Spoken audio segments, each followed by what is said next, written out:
This News 1226 championship coverage is sponsored by the Chris Hudson Law Group.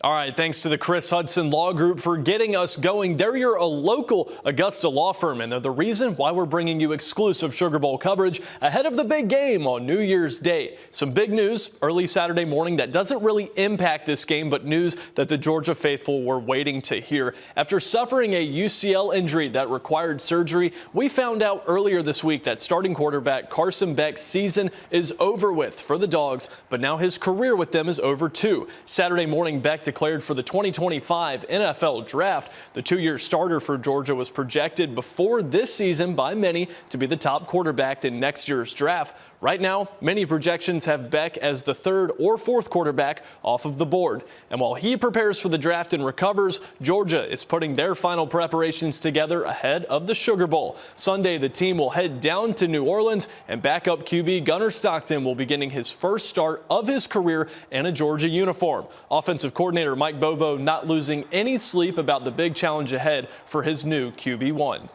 I can't say enough of the way, he started the season and approached every game, which sometimes that's just words that we say you got to be ready. But his day in and day out, how he approached getting ready for the game as if he was the starter, I think has prepared him for this moment. If you asked me that last year, I don't think he had that same mindset.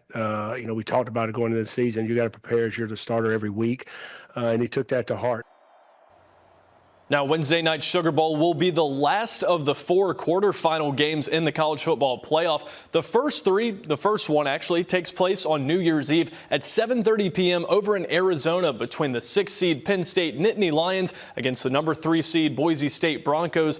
That game going to be a fun one. Can't wait to see it. And then we begin on New Year's Day at 1 o'clock over in Atlanta at Mercedes-Benz Stadium for the Peach Bowl between the Texas Longhorns and the Arizona State Sun Devils. Then we move all the way across the country to Pasadena, California for the granddaddy of them all. It's the Rose Bowl. It's a game we love to watch every single year. Ohio State and Oregon taking place in that one at 5 o'clock. And then we finish things off Wednesday night with the Sugar Bowl right there in New Orleans at the Caesars Superdome between number 7 seed Notre Dame and the number 2 ranked Georgia Bulldogs. Winner of that game moves on to the Orange Bowl, and the winner of the other 2 games moves on to the Cotton Bowl.